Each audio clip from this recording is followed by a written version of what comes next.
Parfait. OK.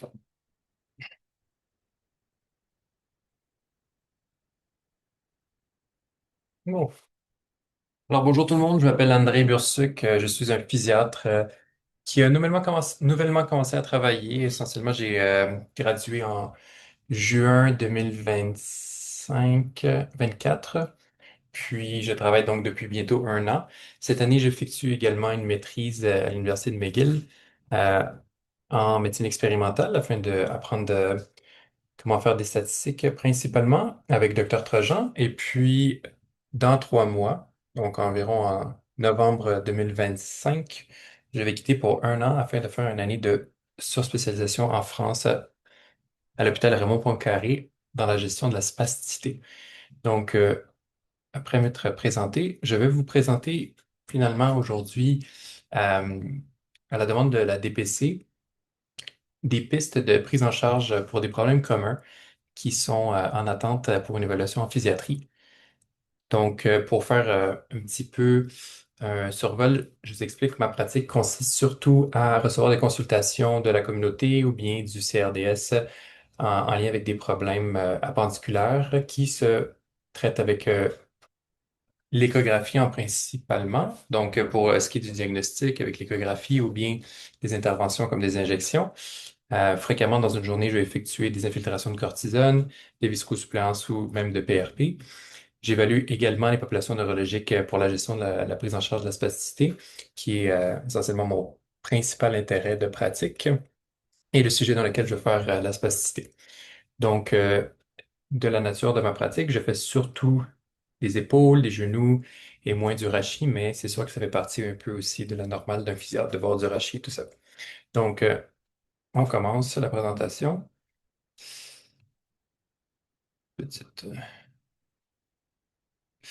Donc, je n'ai aucun conflit d'intérêt pour commencer, euh, réel ou potentiel en lien avec la présentation d'aujourd'hui. J'essaie de faire. Bon. Donc, les objectifs de la présentation sont de comprendre la prise en charge habituelle à faire en pratique, donc sur le terrain, en attendant ou bien même avant d'envoyer une consultation en physiatrie pour les problèmes, je vais vous expliquer ça, pour les problèmes courants du rachis et pour les problèmes appendiculaires, donc les membres supérieurs et inférieurs.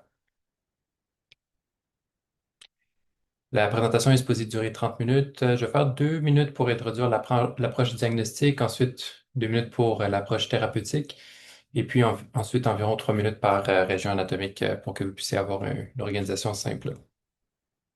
Donc, juste l'approche diagnostique, quand vous allez avoir un problème, on s'entend que c'est toujours la même approche qu'on a appris en médecine générale, c'est-à-dire qu'on essaie de, premièrement, être sûr que ça doit aller en physiatrie.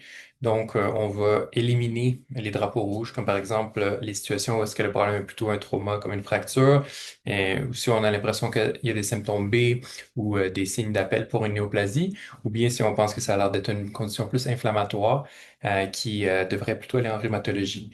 Je ne vais pas répéter à chaque fois qu'on va parler d'un problème que c'est ça qu'il faut faire quand on est devant un diagnostic, mais j'assume que c'est un peu la base. Et puis, donc, je vais plutôt parler de la prise en charge sur le terrain pour chacun des problèmes. Euh, je vais juste mentionner aussi que avant d'aller en physiatrie, le patient, on apprécie beaucoup s'il a fait un rayon X avant de la région concernée pour qu'on puisse éliminer les choses graves, avoir une idée un peu de la sévérité des choses plus simples comme l'arthrose. Puis aussi, ça donne un peu un indice sur des conditions plus chroniques au niveau des tendons également, comme les tendinopathies de la coiffe, même si elles ne sont pas visibles, il y a des signes indirects d'atteinte ou même des calcifications. Et puis, en général aussi, vous, quand vous traitez, je pense pas que c'est très, très important d'avoir le diagnostic absolument précis lorsque vous traitez une région douloureuse, comme par exemple une épaule, si le but du traitement, c'est d'essayer de tu sais, comprendre, bon, OK, c'est environ tendineux, articulaire ou nerveux. Une fois qu'on a ces cases-là, on peut le diriger en physiothérapie. Et puis, peut-être on va se tromper en diagnostic en disant, bon, alors finalement, c'était pas du tout ça. C'était pas une tendinopathie de la coiffe, c'était plutôt une radiculopathie de C5. Mais au final, tu sais, il va stagner en physiothérapie et puis nous, on va le voir en physiatrie. Ou bien il va peut-être même s'améliorer en physiothérapie et puis finalement, le patient n'avait pas besoin de nous voir. Donc, c'est juste pour mentionner un petit peu cette idée-là que l'idée d'avoir le diagnostic précis ne doit pas vous limiter dans une prise en charge parce que souvent, l'envoyé en physiothérapie, par exemple, ne doit pas être limité, ne doit pas être retardé. C'est ça que j'essaie de dire. Donc, au niveau de l'approche thérapeutique, une fois tu sais, qu'on a éliminé les drapeaux rouges, les néoplasies, les choses inquiétantes, inflammatoires, tout ça, d'emblée, il faut avoir une approche rassurante, parce que la plupart des problèmes mécaniques s'améliorent avec le temps, on le sait très bien. Bon, je ne peux pas de chiffres précis pour chacune des régions anatomiques du corps, comme je peux vous dire 80% des lombalgies guérissent en dedans de 3 mois, une fois qu'ils surviennent, peut-être. Les épaules, c'est peut-être la même chose aussi. Les coudes, il y en a quand même un certain pourcentage qui vont guérir d'emblée en dedans de quelques mois. Donc, en général, il faut essayer de dédramatiser la situation, rassurer le patient pour qu'il n'aille pas débourser plusieurs centaines de dollars à des médecines alternatives ou des choses que finalement n'ont pas nécessairement d'évidence scientifique, mais qui font que le patient cherche à faire quelque chose. Mais au final, il faut essayer de le rassurer que des fois, le temps est le meilleur traitement. Puis, associé au temps, il faut encourager le mouvement. De façon simple, on s'entend au Québec, la physiothérapie n'est pas nécessairement très accessible gratuitement. Donc, c'est peut-être bien d'avoir une liste d'exercices par région anatomique.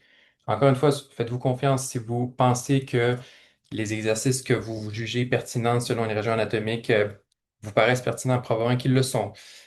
Vous avez un problème de coude, tendon tennis elbow, si on veut, tendon commun extenseur du poignet. Si dans votre liste d'exercices, il y a des programme de renforcement du tendon en extension du poignet, bon, vous êtes déjà sur la bonne voie. Donc, ne vous gênez pas à essayer de vous faire une liste maison d'exercices.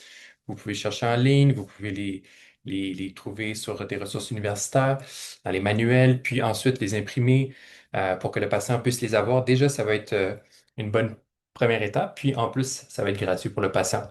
Lui donner cette feuille d'exercice-là. Puis juste encore une fois, la combinaison de ces petits exercices avec le temps, des fois, va guérir la majorité de vos patients.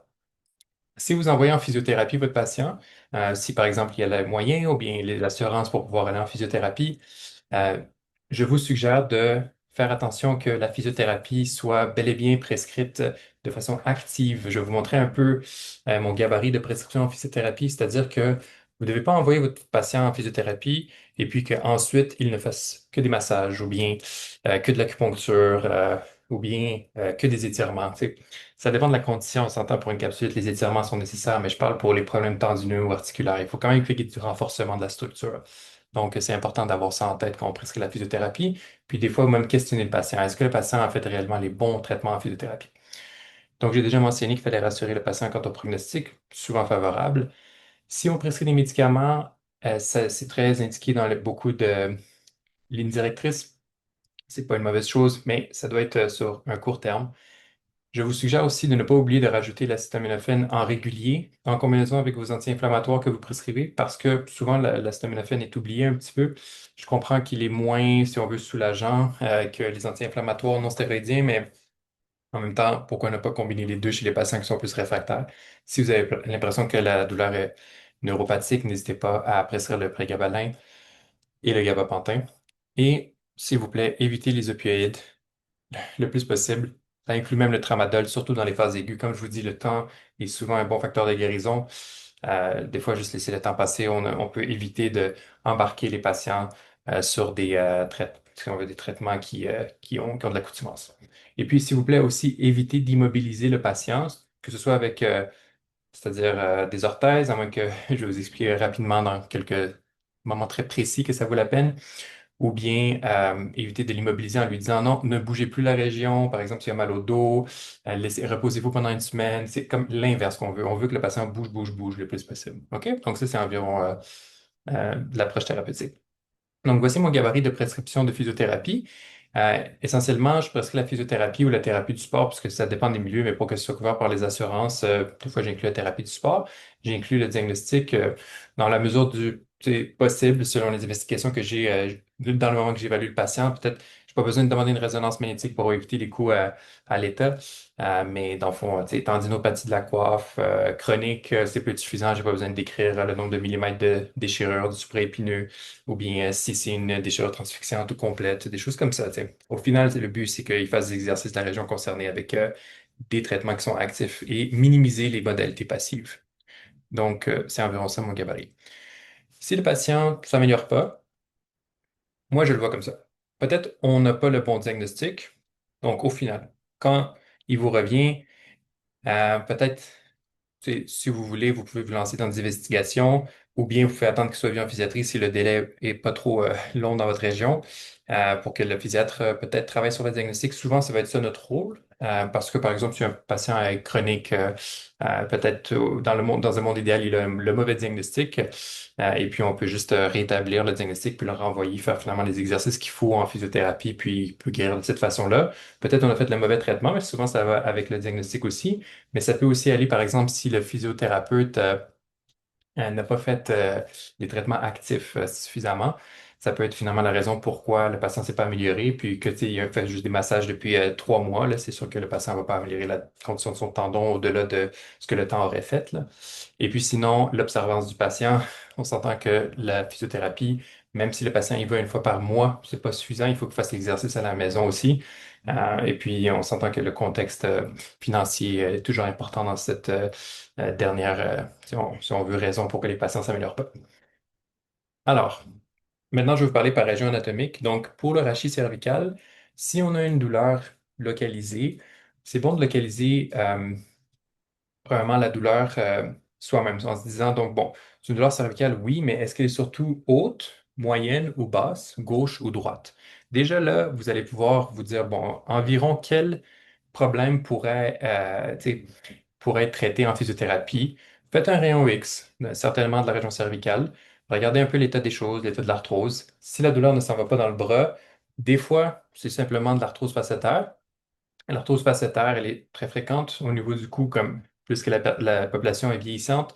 Et puis, elle peut irradier dans des territoires précis, un peu comme sur l'image ici, donc comme dans la région occipitale, dans le cou, ou bien comme un peu interscapulaire de l'omoplate. Et puis, la raison pourquoi ça irradie, c'est qu'il y a des irritations nerveuses qui finalement sont des douleurs référées, mais ce n'est pas des douleurs comme neurologiques qui viennent de la racine, ce n'est pas une radiculalgie. Donc, c'est une douleur somatique référée. Donc, ça veut dire que c'est une douleur qui vient d'une irritation somatique, donc du corps, comme dans ce cas-là la facette, et puis ça fait de la douleur référée. En plus simple, si vous pèsez très fort sur votre cou, vous êtes finalement capable de palper votre facette probablement vous-même. Si vous maintenez votre doigt ici avec la pression maximale que vous pouvez, peut-être ça va irradier dans votre œil. Mais ça ne veut pas dire que la racine tu sais, C2 est en train de s'être irritée puis ça irradie dans votre œil. Fait que, au final, il faut essayer de pouvoir départager les choses. Si vous vous sentez à l'aise, et puis le délai est trop long pour aller voir un physiatre, ce qui peut très bien arriver, surtout pour les régions cervicales, basé un petit peu sur l'information de la localisation de la douleur, votre palpation, vous pouvez prescrire les blocs facétaires vous-même en radiologie de la région que vous pensez. Euh, Juste à titre d'information, sûrement que vous savez déjà, mais C0, C1, ça ne filtre pas vraiment, C1, C2 non plus. Ça commence à C2, C3 avec le bloc du troisième nerf occipital en radiologie. Et puis ensuite, toutes les régions plus basses, comme C3, tu sais, tu peux dire C3, C6 à droite ou bien à gauche, peuvent être prescrits peut-être 3 niveaux maximum à la fois. Idéalement, le moins possible de niveaux, mais si vous voulez y aller plus large pour essayer de espérer que vous avez frappé le bon niveau douloureux. Vous allez peut-être être bien si vous avez comme une douleur moyenne ou haute cervicale. Puis si c'est plus bas, vous pouvez comme faire C5 à C7 à gauche ou à droite. Dans la même journée, on ne peut pas vraiment faire les deux niveaux, gauche et droite, en même temps parce que on utilise un produit de contraste et puis le produit de contraste fait si on veut, comme un effet qui bloque la visualisation de l'articulation contralatérale lorsqu'on veut replacer le fluoroscope à gauche, à droite. La présence de contraste va cacher la position de l'articulation. Donc, on ne peut pas le faire la même journée, il faut attendre que ce soit complètement nettoyé par le temps.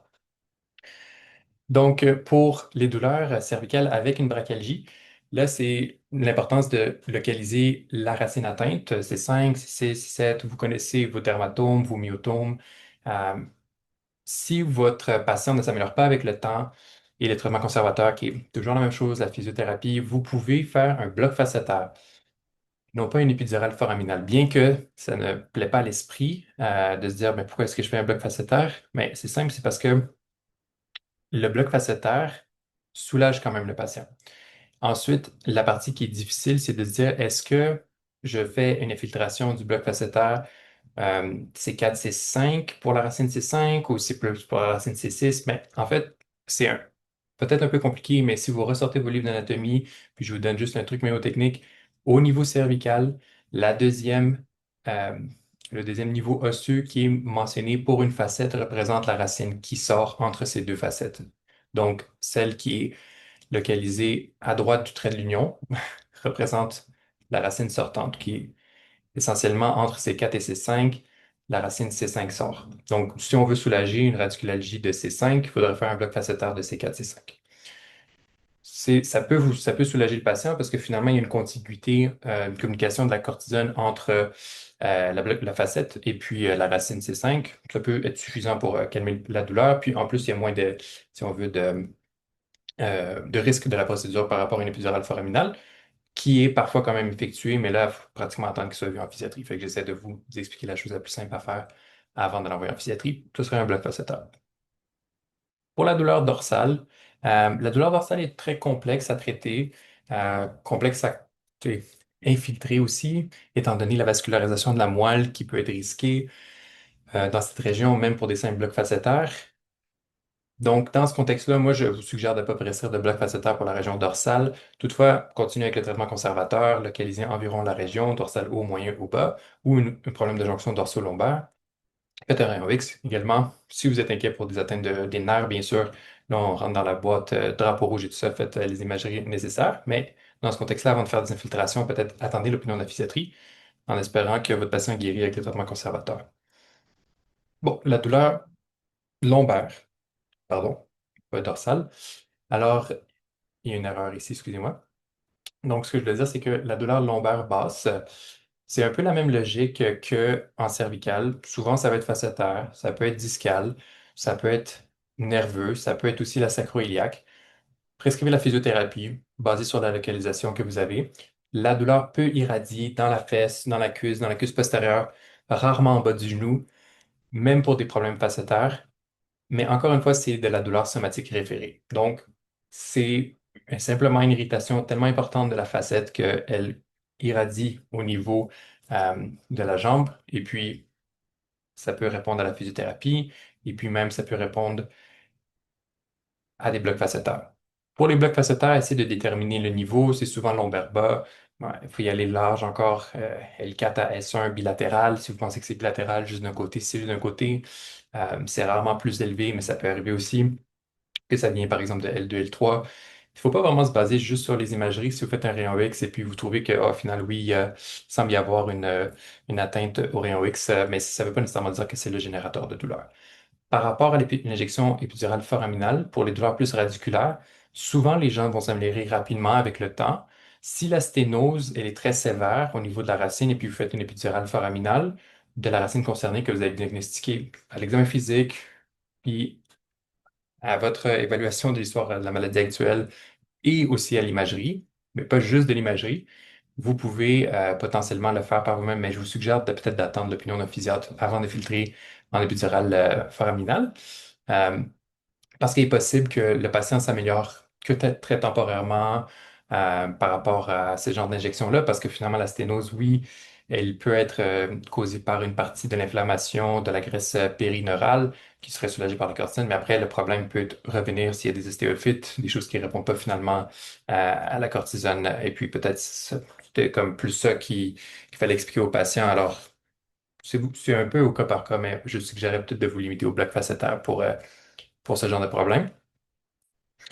Sinon, si on parle de l'épaule, la tendinopathie de la coiffe des rotateurs, donc rapidement, envoyez-la en physiothérapie. Ne vous dérangez pas trop avec les investigations complémentaires si elles ne sont pas facilement trouvables dans votre région. Ne cherchez pas est-ce que c'est l'infraépineux plus que le supraépineux, des choses comme ça. De toute façon, en physiothérapie, ils vont donner des renforcements dans tous les tendons de la coiffe. L'approche pharmacologique par la bouche orale, péros, peut aider, mais à être de courte durée encore. Donc, les anti-inflammatoires, l'acétaminophène. Faites un rayon X pour pouvoir évaluer la condition, pour vérifier si des calcifications à l'intérieur. Si vous êtes pour infiltrer, prescrivez en radiologie une infiltration de la cortisone de la bourse sacromydodeltoïdienne. Ça devrait aider la majorité des patients. Je continue. Si votre patient ne s'améliore pas, vous pouvez par vous-même peut-être se dire, bon, alors, est-ce que j'ai juste le mauvais diagnostic? Est-ce que c'était plus acromio-claviculaire? C'est plus rare, mais ça peut arriver. Vous pouvez infiltrer cette articulation-là en radiologie aussi. Est-ce que c'était plus gléno-huméral comme de l'arthrose? Encore une fois, c'est quand même plus rare, mais ça peut arriver aussi. Vous pouvez aussi l'envoyer en radiologie pour une infiltration gléno-humérale de cortisone. Pour la tendinopathie au niveau des coudes, là, du tendon commun extenseur du poignet, donc le tennis elbow, prescrivez la physio. Évitez l'immobilisation par une orthèse de type poignet-main ou bien de type bras avant-bras, même que j'ai vu, et même le bracelet épicondylien. C'est au cas par cas, mais la majorité des gens ne sont pas améliorés par ce traitement. Et puis, les évidences sont faibles. Évitez la cortisone. Moi, je dis souvent aux patients, si vous faites une infiltration de cortisone pour le tennis elbow, ça revient avec vengeance, juste pour essayer de comme, dramatiser un peu la situation, parce que ça va juste offrir un soulagement temporaire. Il y a des meilleurs résultats selon peut-être des études avec une simple fenestration tendineuse, donc même pas d'injection. Et puis, je vous parlerai d'autres modalités de traitement à la fin, comme le plasma riche en plaquettes. Pour ce qui est de la neuropathie ulnaire au coude, donc la physiothérapie n'est pas nécessaire, les orthèses sont mal tolérées. L'électromyogramme est utile pour déterminer la sévérité, mais souvent c'est peut-être même normal avec une irritation quand même qui persiste. On peut prescrire une échographie du nerf, mais c'est très difficile peut-être de l'obtenir dans votre région, encore une fois, parce qu'il y a quand même quelques causes réversibles, par exemple des kystes arthro-synoviaux qui viennent du coude, qui pourraient comprimer le nerf, ou bien une inflammation du coude dans des cas rhumatologiques qui pourraient être traités avec des infiltrations de cortisone. Mais encore une fois, la majorité des cas, c'est juste postural. Puis la posture qui cause le plus d'irritation du nerf ulnaire, ce serait de fond de faire l'abduction du bras, la flexion du coude et l'extension du poignet, ou bien de prendre un poids, par exemple dans sa main, et puis de monter et de lever le poids, essentiellement des euh, presses militaires ou des overhead press en anglais. Ça serait à éviter parce que c'est la pire façon d'essérer le nerf. Et puis aussi pour la nuit, essayer d'éviter de dormir avec les coudes pliés. Peut-être dire aux patients de dormir avec les bras sur le long du corps ou bien avec un pyjama avec des poches pour pouvoir mettre ses mains dans les poches. Et puis s'il n'y a pas de poche, dormir avec les mains dans le pantalon. Pour ce qui est de la ténosynovite de Kervin, au niveau du poignet, il faut prescrire la physiothérapie pour renforcer le poignet, les tendons du poignet. Si c'est très, très inflammatoire, on peut immobiliser avec une infiltration de cortisone que vous pouvez prescrire en radiologie. Et puis, immobiliser pendant 3 à 4 semaines. Mais souvent, l'immobilisation, on la prescrit seulement chez les patients qui ne tolèrent pas la physiothérapie. Si vous avez besoin d'un gabarit de prescription pour essentiellement le ténosynomide de Carvin, je vous l'ai mis ici aussi. Donc, c'est une orthèse poignet-main-pouce, un spica longue parce que c'est couvert par la RAMQ quand c'est une spica longue. La spica courte n'est pas couverte par la RAMQ, mais de toute façon, euh, c'est peut-être mieux de prescrire une longue pour avoir une meilleure immobilisation du poignet dans ce cas-là. Par contre, maintenant, on parle de la rhizarthrose.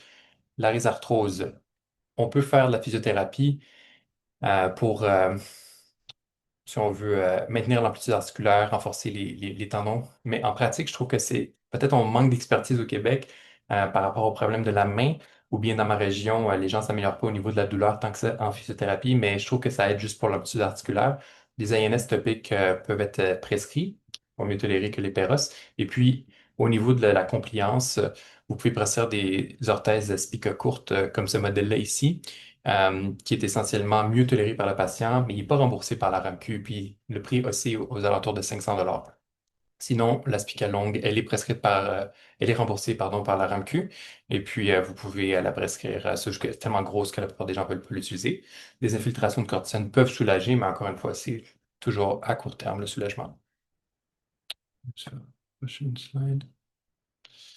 Pour le poignet, si on a une neuropathie médiane au poignet ou un syndrome du tunnel carpien, essentiellement, on demande un électromyogramme. Mais même avant l'électromyogramme, vous pouvez prescrire une orthèse poignet-main angle neutre parce que c'est un diagnostic clinique. Si ça persiste après 3 mois de port, vous pouvez demander un électromyogramme. Des fois, même demander une échographie. Encore une fois, si c'est présent, disponible dans votre région, on peut trouver des causes rares, comme je vous mentionnais pour le kyste arthrose-synovial. Il y en a aussi au niveau du poignet. L'infiltration de cortisone peut soulager rapidement, mais si le patient était pour s'améliorer avec l'orthèse de poignet angle-main, il allait s'améliorer autant avec la cortisone. Donc, finalement, c'est mieux de prescrire l'orthèse. Moi, je fais quand même des infiltrations pour donner ce soulagement rapide et je mentionne que s'il ne porte pas l'orthèse, il n'y aura pas d'amélioration à long terme. Pour ceux que c'est comme une neuropathie médiane légère, peut-être même ils peuvent guérir avec cette combinaison de traitements et éviter la chirurgie. Pour les doigts gâchettes, vous pouvez prescrire des orthèses. La physiothérapie n'est pas utile. La ténosynovite synonosante, par exemple, du quatrième doigt pourrait être prescrite avec une orthèse métacarpophalangienne en extension, comme sur l'image ici. Euh, il faut juste mentionner au moins un mois. Ça sert pas à grand-chose de le porter le jour, puis c'est pas très bien toléré, mais s'il porte la nuit, ça peut bien fonctionner. Les anti-inflammatoires ne sont pas très utiles. La cortisone, elle est utile, mais ça peut être temporaire. Je pense ça fait juste récidiver, mais souvent la combinaison des deux peut soulager le patient mieux. Encore une fois, si le patient était pour s'améliorer, il se serait amélioré avec l'orthèse. La cortisone fait juste accélérer cette petite guérison-là.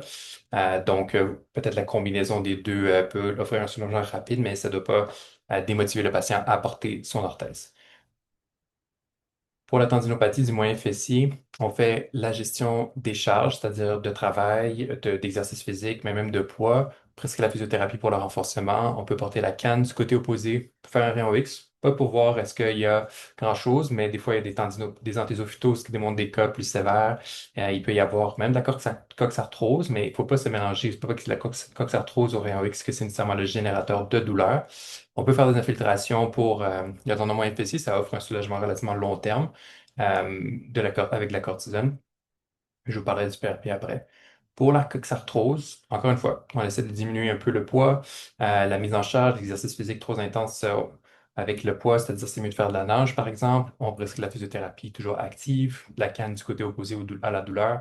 Les anti-inflammatoires fonctionnent, le topique n'a pas de sa place, c'est trop profond comme structure. Le Tylenol, le duloxétine peut aider aussi. Le rayon X, c'est de base. Les infiltrations, vous pouvez faire l'infiltration de cortisone en radiologie coxofémorale. Puis, je vous parlerai du PRP après.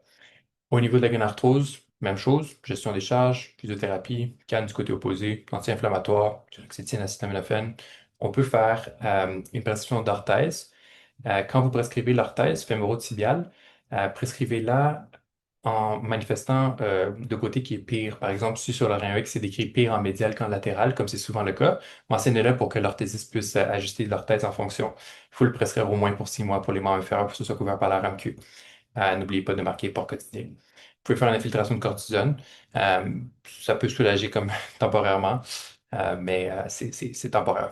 À éviter de faire de façon répétée pour ce genre de problème-là qui récidive. Pour la tendinopathie achilléenne, toujours gestion des charges.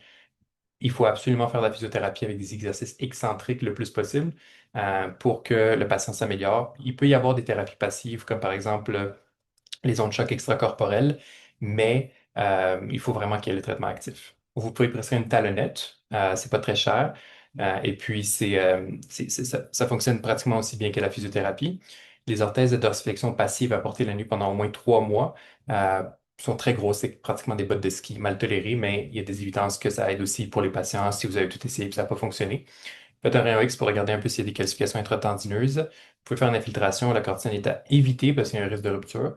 Euh, les infiltrations que je pense, c'est le PRP. C'est controversé, mais je vous en parle à la fin. Pour la fasciopathie plantaire, c'est un peu la même chose que le tendon d'Achille parce que ça fait partie de la même chaîne postérieure. C'est-à-dire qu'il faut faire des exercices de renforcement des muscles du pied et de la chaîne postérieure. Il peut y avoir des ondes de choc qui peuvent être faites, qui peuvent aider. Une orthèse plantaire, comme un type de coussin que les gens achètent souvent en pharmacie, donc préfabriquées, sont équivalentes en termes d'efficacité que les orthèses pleine longueur qui sont faites chez les orthésistes ou bien chez les podiatres. Puis elles coûtent vraiment moins cher. Donc, tu sais, au final, vous pouvez les prescrire aux patients des assurances et tout ça, mais on peut aussi suggérer d'aller acheter une petite orthèse comme un coussinet. Mais au niveau des évidences, c'est un soulagement très temporaire, là. Donc, puis même en pratique, là, ça ne fonctionne pas super bien. Pour l'orthèse de dorsiflexion passive à porter la nuit 3 mois, c'est la même chose que pour le tendon aquilin. Elle est rarement tolérée, mais ça peut être prescrit aussi. Le règle, c'est peu utile. La présence des lipides noires fait juste stresser le patient, je trouve. Donc, tu sais, c'est pas très important de savoir qu'il y a si on veut, des calcifications intra-patientes. Pour, euh, pour l'infiltration, il faut éviter de faire la cortisone. Encore une fois, je dis tout le temps, ah, ça revient avec vengeance, ça va juste favoriser la déchirure du fascia au final. Pour la métatarsalgie, donc la métatarsalgie, même chose. On peut faire du renforcement musculaire en physiothérapie. Si vous voulez presser une orthèse, il faut juste mentionner qu'elle doit être de pleine longueur avec un élément rétrocaptal ou bien l'autre mot pour cette même partie-là de l'orthèse, c'est une barre rétrocapitale. Puis c'est essentiellement un truc qui diminue un peu la charge sur les métatarses en mettant le poids un petit peu plus proximal.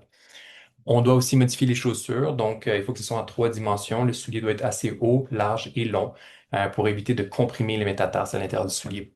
Par exemple, des talons hauts, c'est proscrit. Les infiltrations sont très, très rarement faites pour ce genre de problème-là, mais vraiment, si vous avez tout essayé, vous pouvez en prescrire en radiologie. Dans l'os qui fait le plus mal, si c'est par exemple le gros orteil ou le deuxième orteil, là, le métacarpophalangique. Donc, pour le PRP, donc le mot de la fin, c'est un traitement qui est de plus en plus en demande. Euh, c'est un sujet controversé dans le sens que les études de qualité sont en cours. Je pense que dans les prochaines années, on va savoir dans quelles conditions c'est très indiqué. Pour moi, c'est un traitement qui fonctionne relativement bien pour certaines conditions et certains patients.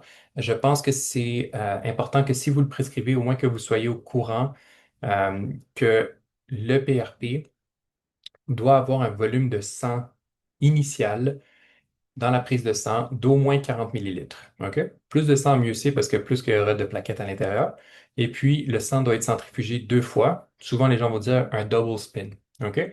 Si vous prescrivez le PRP, le patient s'en va dans une clinique où est-ce qu'il y a moins que 40 millilitres de sang, ou bien le sang n'est pas centrifugé deux fois, il risque le patient de ne pas avoir d'amélioration parce que c'est l'ancienne recette, là. Puis, si on veut, celle qu'on utilisait il y a 10-15 ans, dans les études justement qui fonctionnaient pas et puis qui ont fait que le PRP, dans les nouvelles études, on réalise, waouh, c'est finalement c'est dose dépendant selon le nombre de millions de plaquettes qu'on a. Donc, il faut prendre plus de plaquettes. Je pense que ça peut être essayé, mais encore une fois, ça coûte cher. Le prix est variable de 150 à 1300 $. C'est pas couvert par la RAMQ ni par les assurances privées dans la majorité des cas, à moins que les assurances soient super, très, très, très excellente, mais j'ai presque aucun cas que c'est remboursé par les assurances. Donc, c'est juste mon mot par rapport au PRP, que si on le fait, c'est un peu dernière ligne, là. Au niveau... Bon, alors j'ai fini. Donc, si vous voulez me rejoindre, vous pouvez toujours envoyer un conseil numérique. Je suis sur la plateforme du Saphir. Sinon, il y a mon courriel sur l'écran. Puis, pour ceux qui sont intéressés, j'essaye de enseigner la physiatrie à travers les médias sociaux. Pour l'instant, j'utilise juste Instagram. Donc, j'ai mis mon code QR d'Instagram sur l'écran. Il va y avoir des cas intéressants. J'essaie de faire de l'enseignement, surtout pour les médecins de famille, les étudiants en médecine. Et puis, c'était un plaisir. Donc, merci beaucoup.